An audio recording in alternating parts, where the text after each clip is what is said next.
exercise routine I like to do.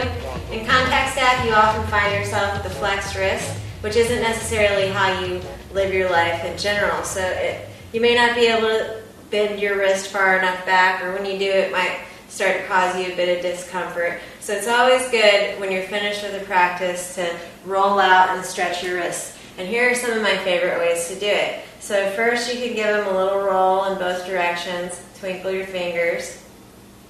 And then we're going to do what I call gorilla fists. I think that's what it was introduced to me as. You can do it on the tops of your thighs if you want to be in a chair position, standing and not on the ground. Or you can be in a tabletop position and you put the backs of your hands down so that your fingers are facing each other at about shoulder distance. Then you just squeeze your fists.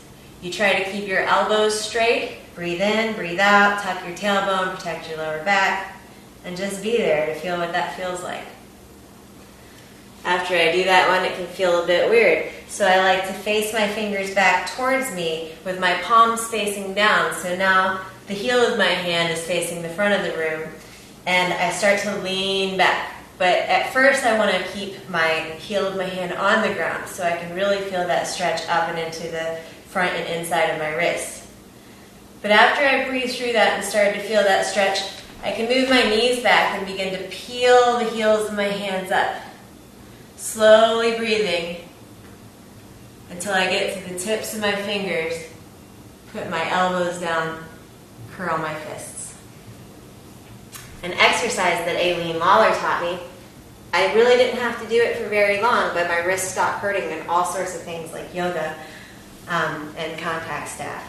You have the palm of your hand facing up, but your fingers are pointed back towards you, so your thumbs are on the inside. You try to keep your elbows straight for this, but there's a lot of points where you're not really going to be able to. You link your thumb onto the top of your index fingernail, and you try to press your middle ring and pinky fingers down into the ground. And you hold it and you breathe. It's kind of like, whoa. Then you go for your middle finger, and your index ring and pinky are the ones that are down. That's a little more intense. You go for the ring finger, and it's your index, middle, and pinky that are pressing down. And finally, now here's the kicker, it's that pinky. And I'm usually bending my elbows kind of a lot for this, but I can feel how it's coming on the inside, kind of on the thumb side of my forearm. And it makes it stronger. Again, I often like to do the wrist in the reverse flexion just to counteract that. Give them another twist out. That's a good way to close your practice.